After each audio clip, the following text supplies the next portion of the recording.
Hey, folks, and welcome to another episode of Yes and Ask Me, a show based out of Bear Stage here in San Antonio, Texas, where I get to interview some of the most amazing minds in the improv community.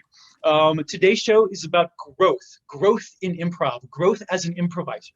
And my first panelist is my right hand, Tina Jackson. Would you join us, please? I don't actually want to be your right hand, Rick. We're all in quarantine. There's some imagery that you seem to be presenting. I mean, Tina. yes, but also no. You're my middle square. You're my mask. You keep me safe and you keep others. Oh, yeah. Oh, Rick. Oh, yes. What a romantic thing you just said to me. Isn't it right? Yeah. Yeah, your blanket. Oh, a security blanket or a mask. Yeah. So cute. Tina, what is your improv history? Well, I'm pretty new to improv. I've only been doing it for 20 years. Oh, shit. I started when I was in high school. I really found my footing in college. And then I moved to Chicago in 2007 and lived there until for about 10 years, taking classes and learning everything I could from the masters. And then I moved to San Antonio in 2016, started Bear Stage in 2017. So we're about 3 years old and 20 years in. So Tina, would you say that somewhere along the way you experienced some growth in your improv skills? Just occasionally. And in fact, if I hadn't, I shouldn't be running a theater. Tina, thank you so much. I'm going to get back to you in a second. I'm going to introduce my next panelist, Jessica Arjet. Would you please join us? Hi. Jessica, you are one of the co-owners of the Hideout Theater in Austin, Texas. Is that right? That is correct. Yes, you are right. Yes. Jessica, what is your improv history?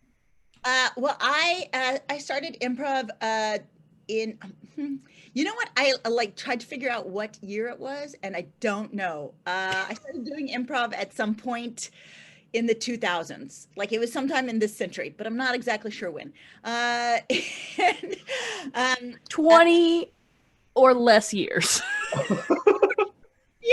Fewer than 20, more than 10, because I've owned a theater for 10 years. So I started doing improv before that. Before that.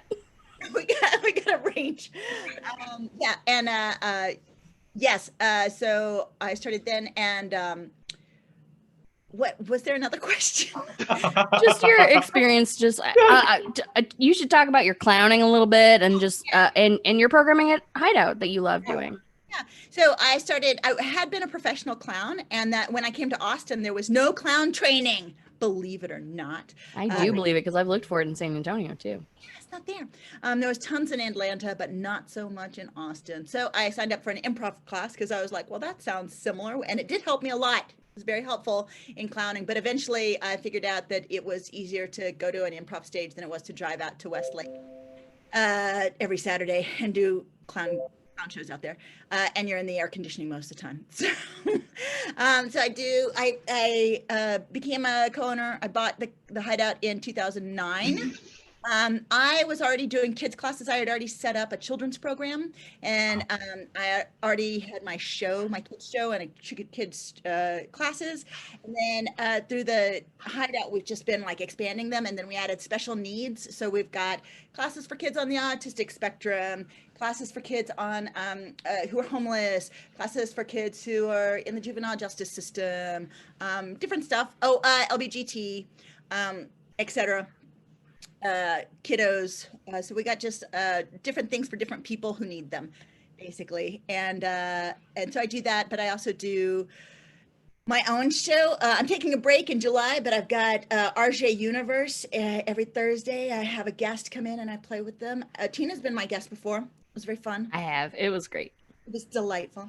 We had a good time. Yeah, we did. It was really fun. Mm-hmm. And then I also I teach adults as well. I just teach. If I have to. I love adults. They don't pick their nose. It's great. Different set of rules. It's pretty awesome. They're allowed to make their own bathroom breaks. That's right. You want to go to the bathroom? Go. Jessica, thank you for that background. I'm going to get right back to you in a little bit to pick your brain on some of that fantastic experience. But next, I want to introduce my next panelist. Pick your nose. I'll pick your nose on that experience. David Christopher, would you join us, please? I'm here. Hi. I David- fully expected when your screen came on that you were going to be picking your nose. I'm gonna counter the bit with a non-bit. Wow, interesting. Without That's the a super bit. David, you are the co-owner of Just the Funny in Miami, Florida. Is that right? That's correct. Can you give us a little bit of background as far as how long you've been doing improv in your experience? Sure. I have very limited IQ, and I really haven't done improv at all. And just thought, what's the best investment I could ever make? So I thought, let me put my money into an improv theater, and that's Genius. where That's genius. it's been Honestly, fantastic. That's true, but also you're full of so much shit. I'm actually. Look at me. This show is going to be very serious. Oh, I guess we're letting it all out. Yeah, I've been doing improv for way too long. I don't want to. Yeah, That's fine. Okay. That's it's fine. A long enough. time. It's been a long time. It has been a long time. And what else can I tell you? Started a theater back in 1999 with some friends, and we did it to make it a very inclusive theater. It's really difficult to go after Jessica, to be perfectly honest. I feel like everything I do is exploitative after that. I only teach adults Oh. who really want to get into an art form because they want to get better at their professional lives. Doing no good for the world. Yeah. Not compared to Jessica, none of us are. Right, exactly. I know that. And clearly being Playing pal with 10-year-olds, okay? That's it. You're right. The good in the world. right. Somebody's got to do it. That's Jessica. I live in Florida. David, but you also travel the festival circuit, the improv festival circuit, and you also do workshops too, or teach workshops. Yeah, I run a festival in Miami, and actually, since we're speaking of growth, started the festival because my current 20-year-old was only 3 then, which prohibited me from moving anywhere or doing anything with my improv career. So instead of going other places, built a festival that specifically was designed to bring the world to Miami, to grow Miami. At the time, it was just a short form town, and we needed to learn how to do everything else. So there was that. And then now, I have 2 kids, but I travel now, and it's great because what had turned in what was traveling because I just happened to be there for work has turned into a let me visit my friend's circuit, and it's the best. Being one of those friends. You all are. This is what makes this tonight so good. I know, we're having so much fun already. Yeah. Jessica, by the way, nice to meet you. And don't be fooled. They go way back, people. They go way back. All right, Tina, start us off. Yeah. Convince me, what is growth in improv and why is it important?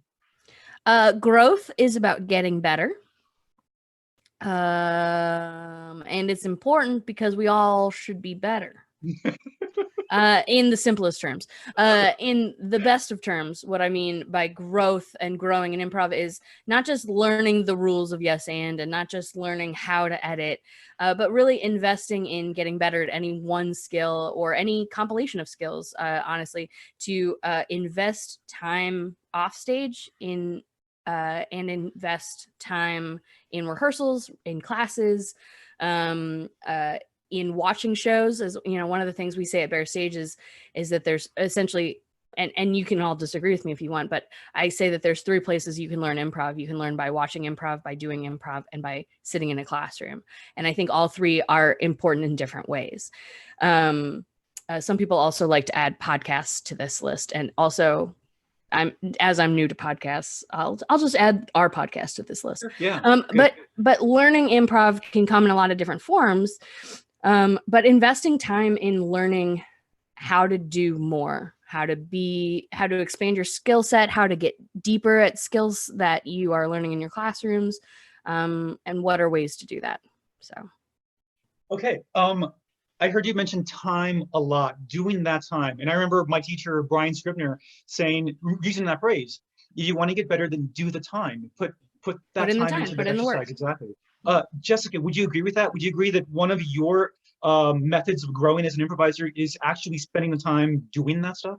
Yeah, actually, I feel like my biggest turn in improv was when I did, at the time, it was the 41-hour marathon.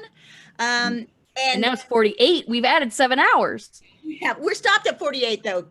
Even if we had a thing this year, we would have stopped at 48 because they were Oh, like, God. Too many hours. too many hours. So the first time I did it, it was really transformative because before that I had, you come in, you do a show, and then I would just beat myself up about it. I would just be like, I was the worst improviser ever. It's kind of hard to get better at anything that way. Now that I'm a teacher, I understand that so much better. But at the time I was just like, oh, I'm terrible. What's wrong with me? And then you do this 41-hour improv, and somewhere around hour 7, you just don't give a fuck. And you just start playing, and then you have some terrible shows and you're like, all right. And then you have some great shows and you're like, oh, that was fun. And then by the end of it, you're like, okay, I'm just on the stage to play. I don't need to like try so hard anymore. So weirdly, my improv growth, I think that's a great example. It's a condensed timeline, but I think it's a great example. yeah, and it made it so much more possible for me to just be like, okay, now that I've done all of that, it was like I did a year of improv in a weekend, Oh, for sure. It was great. Yeah. For sure. I think one of the things you said there that I makes me think is like when you're new to improv and you do maybe your graduation show, it is the most important thing, right? Because it is like, I am new. This is the show. I will either be great or I will never do this again.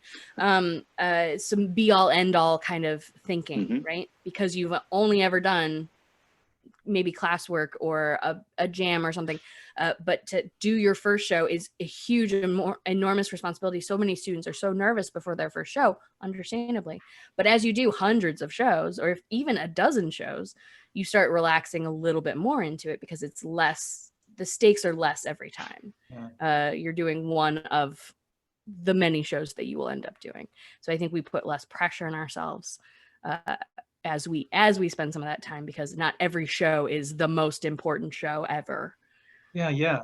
So Tina, you mentioned like that first show that we do, and you can imagine for anybody who's done improv before, even if you haven't, that first show that you do after taking your first improv class, how incredibly nervous you are and how new it is to you. And Jessica, you mentioned a little bit about how, you have those failures over and over again and you want to get better. In my life, and aside from improv, I've learned that the better I am at something, the more fun it is.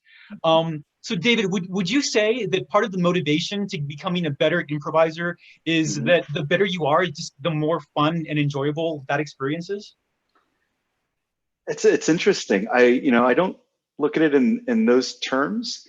I've always looked at improv and it's evolved over time, but I think where I'm at with improv now, it's probably a better way of putting it, is that I look at improv as two things.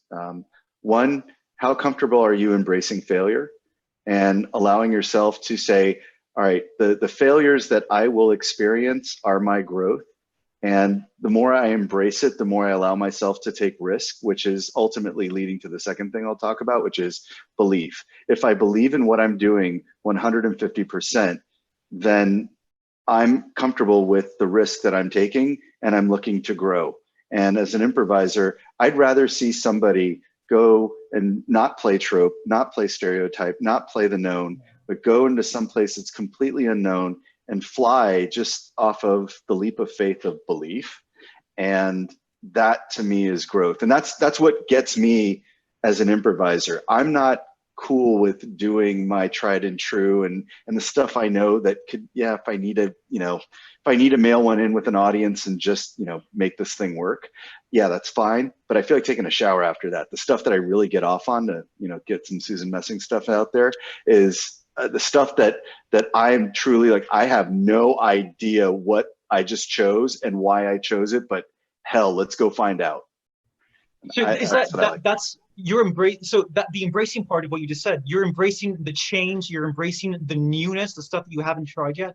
Ooh, I want to jump in for a second. Can I jump in? Yes. Because what I'm hearing is that some of that is vulnerability. Like there's a bit of like, if you're able to be open and be vulnerable to stuff, then first of all, you're going to learn more. But second of all, like you're going to be so much more there with the audience, and it's going to be so much more electric if you're actually like raw rather than closed and protected and knowing what you're doing. Yeah. But I do think some of that takes time, right? I don't think anybody as a new improviser really loves taking those big risks, because you could totally fall on your face and we're not comfortable with that. But as I spent some time doing that, I realized some of the most rewarding times especially in my early career, were when I did step out of that comfort zone and take a risk, and I didn't know how things were going to pay off.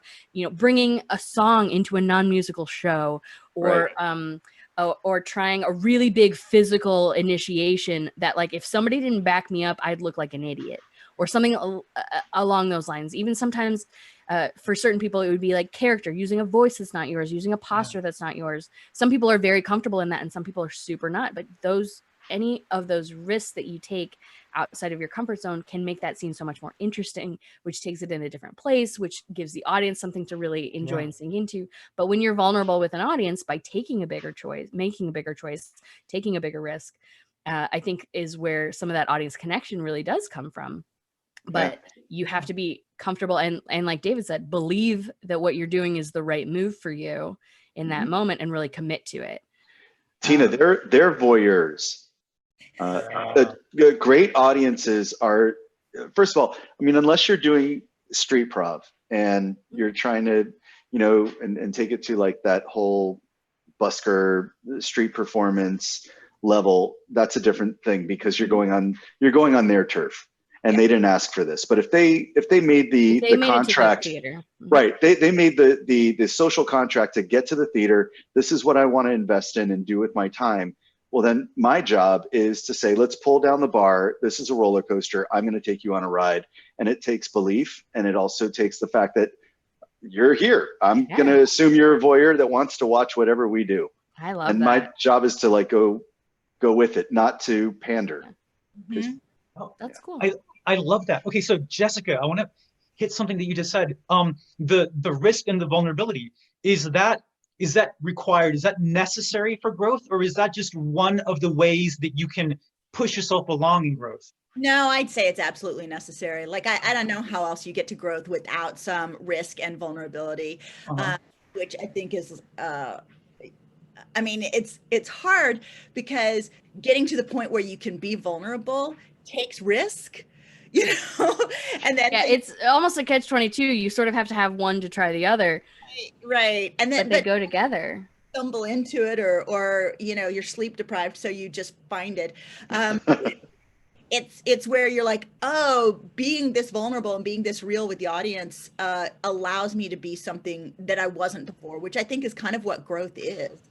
Like, I've experienced so much more growth through letting go than I ever did in trying. And I was one of those people who, like, I tried really hard. I have learning disabilities. And so in school, I wasn't super good. And so I would just try really hard, and teachers would pity on me. And so give me a higher grade because I tried really hard. And so that was kind of my MO. So when I came into improv, I'm like, I'm going to try so hard. And then, like, when I was finally able to let go, I was like, oh, just let it happen. And all I had to do was click my heels together. Like, when you do it, when you're expressing yourself in some way, right? When we're talking about vulnerability, we're talking about self, we're talking about identity, and that's a lot of stuff that a lot of adults are just not super comfortable with, or are looking for. So when we ask people to strip down, and like, not strip down like in a physical, boundary sense, not Rick. God, Rick. I'm talking more about, no, David, don't strip.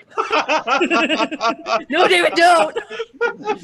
I'm gonna have to pull the Brian Scribner rule on you. But you lost me at no. I want to say yes, but I want to say no. I love that. When we're asking students to be vulnerable, in fact, in a level 1 class that I was teaching probably about a year ago, that one of my students, when I was talking about, we were teaching improvised relationships and how important relationships are to an improv scene.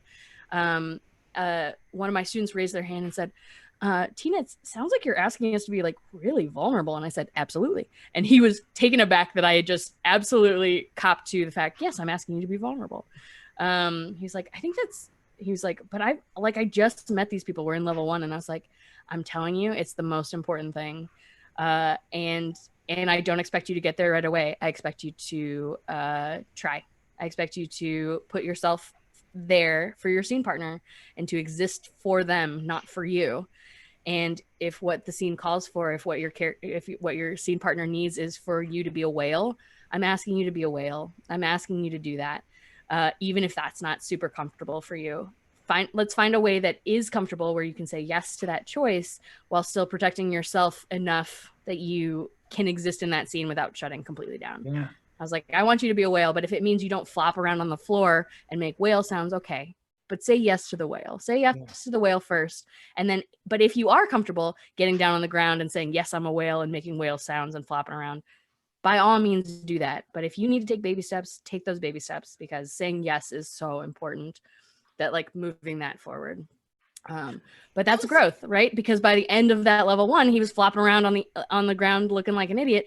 And I say looking like an idiot so lovingly. I don't mean that I was laughing at him. I was actually really proud of the fact that he took enough baby steps in the first early weeks of that class that by the end he was full commitment in. And a lot of that comes with the trust of your teacher. Trust me, I'm not going to make you look stupid on purpose. The trust with your teammates. Trust me, I've got your back. I'll be there with you. Yes, anding back and forth. But to take those risks and to be vulnerable can be obviously very scary, because identity and self and pride and ego are all such a part of so many of our lives, and they're all intertwined with our identity. Jessica, were you going to jump in? Yeah. I have a thing that I do now with my, because I teach level 1 through 3 a lot because I love I do too. Love the babies so much. One of my favorite things is to kind of go from their strengths, like wherever they are already comfortable, because everybody, and you've got your funny people who are already kind of funny, and you got your people who are like kind of smart already or whatever. You kind of take that and you're like, okay, I'm not going to ask, if you're like the smart, cerebral, figuring it all out person, I'm not going to ask you to be funny right now, but I am going to ask you to like think about the structure of the story, and then they're like, yes, I got it, because they're like leaned into their thing. So I think sometimes like when you say be vulnerable, be open, that sounds really scary, but you don't have to come from a place of like open up your raw wounds right now. You can come from a strength, like where are you already awesome, and then how can you lean into that, and because you're confident in this one place, like for me it's always physicality. I don't know if you could notice this, but I'm kind of physical. The clowning was a real tip-off. Yeah. Yeah, Zoom is really hard for me. Like the first week on Zoom, I was like, oh my God, my face moves constantly. I look ridiculous. Anyway, but yeah. Get back. Get out of here, David. You don't look ridiculous. Get over here. Anyway, so I think that it's not, I don't think vulnerability has to be scary. I think you can lean into the parts of yourself that are already awesome and let that pull the other parts along. I really like that perspective. And I think that this is cool because you mentioned time before, Jessica. I think it's a lot of people ask, all right, so why do you teach us so many rules when we first start improv? And this is where that belief and vulnerability comes in. Is once you've got the rules under your belt. So you've got a construct of, hey, this is what this thing is. And then you have your people that are going to be all analytical about everything and say, let me make improv into math. So let me who, what, where every scene to death, which is just an escape room improv thing where it's like, all right, we built this thing. How the hell do we get out of it now? We don't even know what we're doing. And those scenes always are like, I've set this beautiful thing up in 2 or 3 lines, and then we don't know where to go. And then there's those, as you put more time into it, it's like, all right, great. I know the rules, but I don't have to necessarily live my life by them. But that's where the vulnerability and belief come in. It's like, all right, I know the rules enough to know what to do in situations and also to recognize things. And so like the rules are language, whereas the vulnerability and belief is really what allows you to just go out into the world and exist as a citizen of that world. if you will. And that's what I love about, like, I love playing with both. We both did sets, and I'm sure that the two of you have done sets together where we played that way. Absolutely. We explored the worlds of the people that we were. And that's not beginning improv. Yeah. That's no, you're right. hard to be. We don't really start with that, Right. that kind of vulnerability, because it's something you really do build to. Yeah. Definitely. So I'm hearing so much about taking those risks. I'm hearing so much about that vulnerability. And I know we touched on it, Jessica, you touched on it a little bit earlier, the fear that we feel, that it shouldn't be scary to fail. Now, David, you mentioned failure earlier, but there's something that you didn't mention, and I need to pick your brain on this one. So you mentioned growth from failure, and I'm a head player. So I want to know what's that step in between the failure and the growth that I need to do to get to the growth? What's the calculation? What's the math that I have to do after the failure in order to grow from it, or does it happen automatically? Oh, it's a great question, and it's kind of like the alchemy of what we do. I think when you're dealing there, it's about when do you inject emotion into what you're playing, what you're doing. And that's going to be your secret sauce to believing, because we can create all sorts of different types of characters and create all sorts of different types of locations and relationships between people, and that's great. But at the end of the day, if you don't feel anything, you can't make that next step. The common denominator in doing anything that's vulnerable is feeling. And if you don't feel something and truly feel it, not I'm playing this, like, let me just be angry. You know, I'm angry. Can't you see I'm angry? And you'll know that because people will usually say the emotion. I'm telling you what I'm feeling, so you know. Right, it's a tell. Yeah. No sports analogies here. But that was a poker analogy. Exactly. But the point is that if you feel it, if you truly feel something, the words come to you. I had a student that was able to articulate something that I was saying in a much better way that I could ever say it. And it's because she had a psychology background, was a therapist. And what she said was this, what she clarified was this, is that as improvisers, we want to play with that 10%, that active mind, that conscious mind. But what we truly play with when we're sort of like having that out of body experience and floating is that 90%, that unconscious mind. It's the stuff that falls out of us, not the stuff we thought of and that we vetted and we judged.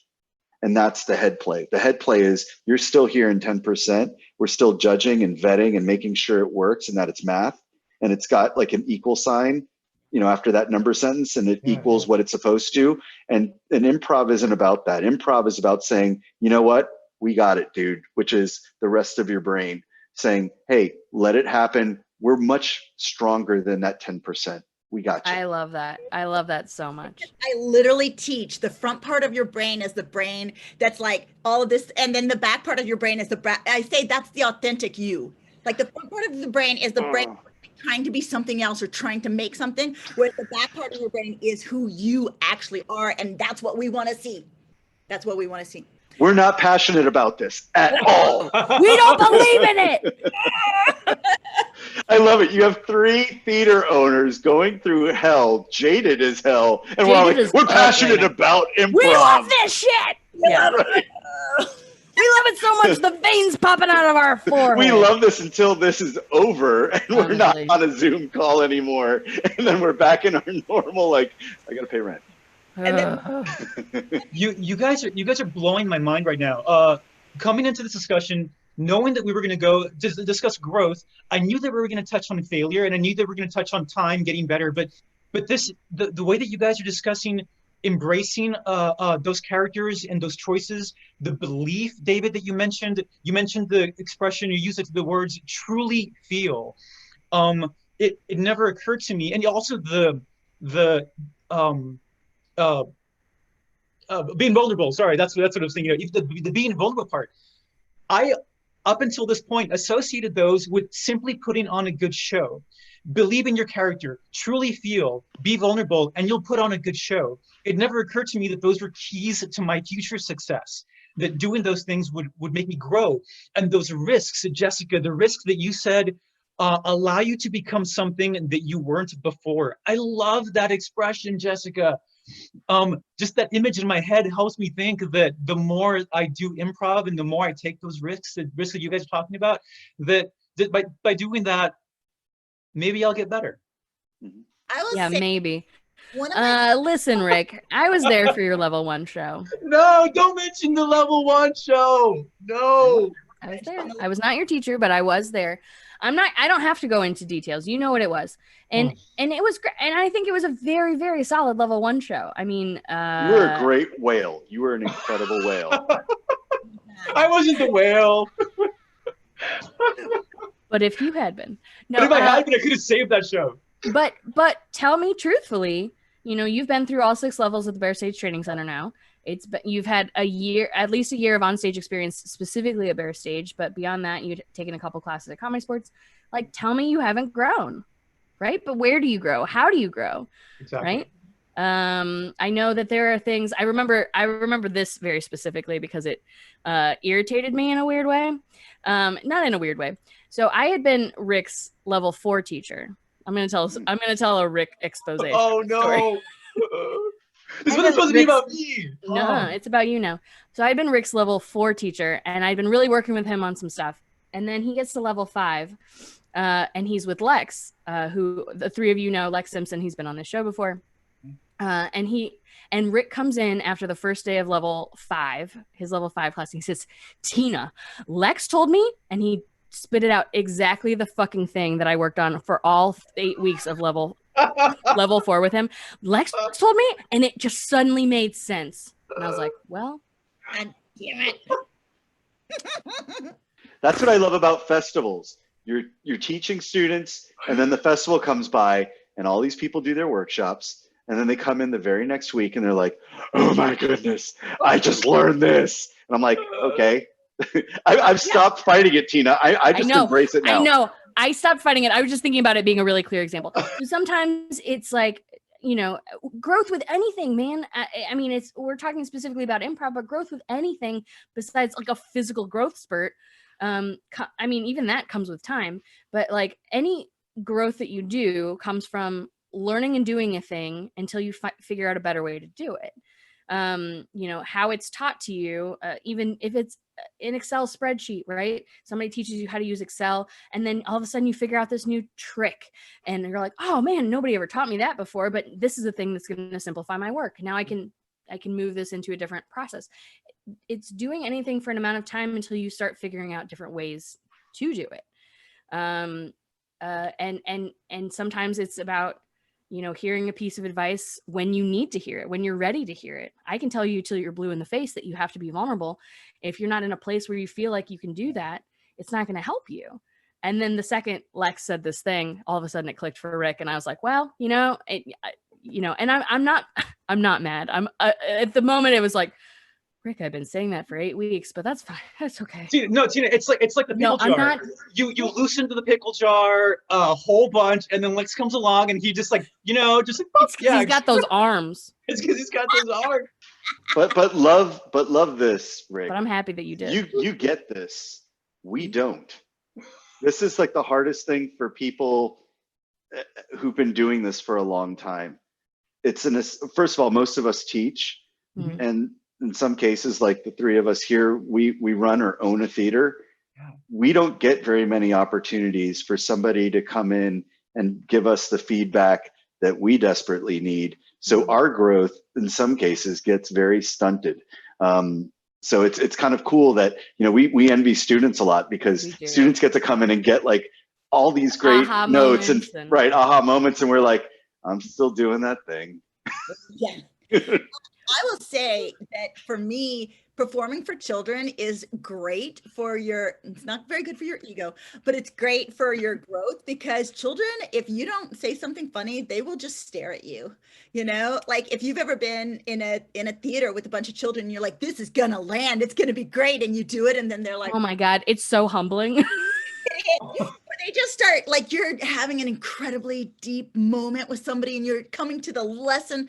We don't do lessons anymore. You're coming to the lesson of the show and all of a sudden you hear the kids like crackling their juice wrappers and talking to their moms. They're like bored as shit. And you're like, okay, let's do something else now.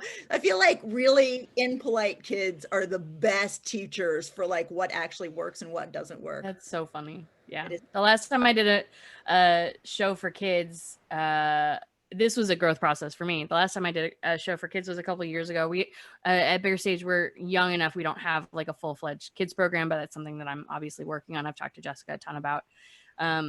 But it might come out someday. I know, I'm ready for the book. But but we were like, oh, kids will respond more to short form rather than long form because it's punchier, they'll understand the rules, they'll really respond to it. And we decided we were going to do a little bit of long form at the end, but we were going to warm them up with some short form. Surely we'll get them on our side and then we'll move into the long form. But because that was coming from this sort of ingenuine place of like, let's do this for the kids, that like they didn't give a shit about our short form. And we were like, what do we do? Oh my God, we're totally failing these children. We were hired for this show and we're failing them. Let's do a Herald. Yeah. So then we went into long form and all of a sudden all of our jokes were hitting. Everything was hitting because the kids were like, oh, we understand you're going on a story. All right. Like they don't need to understand what we're fucking doing to follow us. And it was a growth process for me to feel like I had to pander. And then I was like, oh no, kids are way smarter than we think. Because I don't have a ton of experience in that was like, oh, well, I learned something. They'll follow along to whatever you want to show them as long as you're genuinely there and engaging. And I was like, oh, that was so much more my comfort zone that I was not playing my short form authentically, but I was playing my long form very well. And the kids were like, yeah, we're into that.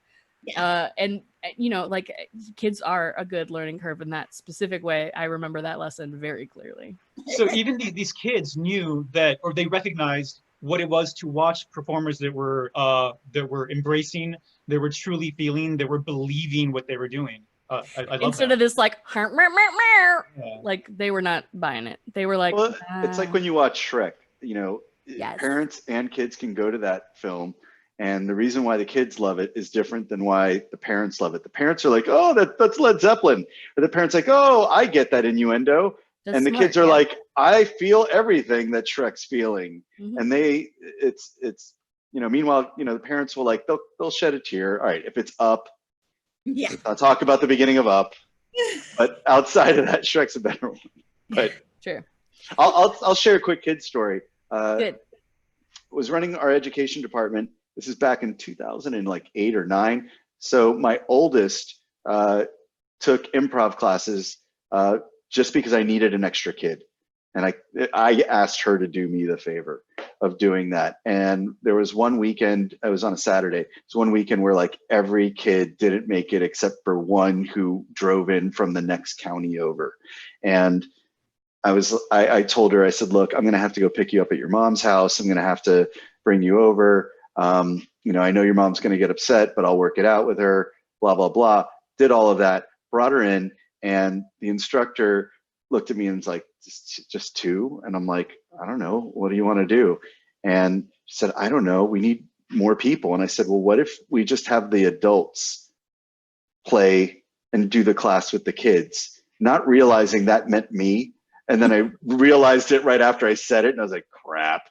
But it turned out to be probably one of my top 3 improv experiences of my life, was improvising with my daughter in a class and having that moment. And it was like the coolest thing as a parent. We all have phones and we all have lives and we all have so many things going on, that it was 2.5 hours where it was just me and my kid, like just interfacing and being in the same place at the same time. Really cool experience. And I know, Jessica, you do a ton of stuff with kids. Oh yeah, for sure. If you ever have an opportunity to pair them up with their parents. Oh, I did that. I had okay. This, for sure. I was going to say, I don't know if you have done it, but right before everything went down, I started, and I was so excited about it, this free family class. The idea is to basically get everybody, like, sell more people improv. But it also, like, it was the most beautiful thing to, like, set these people up. And we some in family groups and we did some separately. So they'd come back and forth.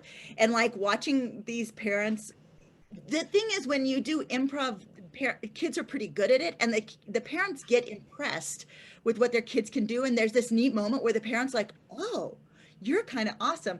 But then also the parents can do the same thing for the kids. And so in this way that they haven't seen before, both of them are seeing somebody that they love very deeply and have this complex relationship with. They're getting a different lens, and it's a very positive lens. And so it was just a beautiful experience. And then when I couldn't do it in April, I was shattered. It was just shattered. Yeah. So I love these stories. We're almost out of time. David, performing with your daughter, did you feel more vulnerable around her than you normally do? I felt like it was a weird experience. I felt like first of all, I felt far more present, and I play pretty present. I felt far more present than I normally do, just because this was all about somebody else. And you do that with students a lot, but when it's your kid, I don't know. It was that. And the longer it went on, I recognized more and more how special the moment was. And I just kind of allowed myself to bask in it and just be in it. And, you know, the funny thing is she's not really a fan of improv, so she doesn't do it, but it just was such a nice moment. And I've seen other parents, I've had, you know, older kids with their parents come and take adult classes, and you'll see parents trying to make up for all the things that they haven't been as parents that they wish they could have been. It's really more about the parents and the kids. Wow.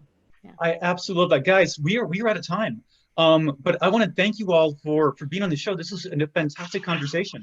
You don't have to leave yet, David. Bye, Come back David. here. 3 times. Rule of 3. Oh, I'm so happy. I know. I was waiting for it too. I love the butterfly, Jessica. The one butterfly.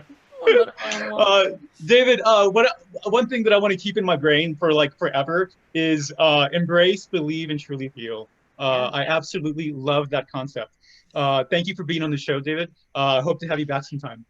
Jessica, what I'm taking away is you'll have to leave yet. Jesus. Risks allow you to become something that you weren't before. Jessica, thank you for these stories. Thank you for all of the shared experiences regarding playing with younger folks, with kids. That's something I've never done before, but it seems It's a trip. It seems terrifying and enriching at the same time. Tina, thank you for bringing your experience to the show. Thank you for being my mask and pushing this conversation forward.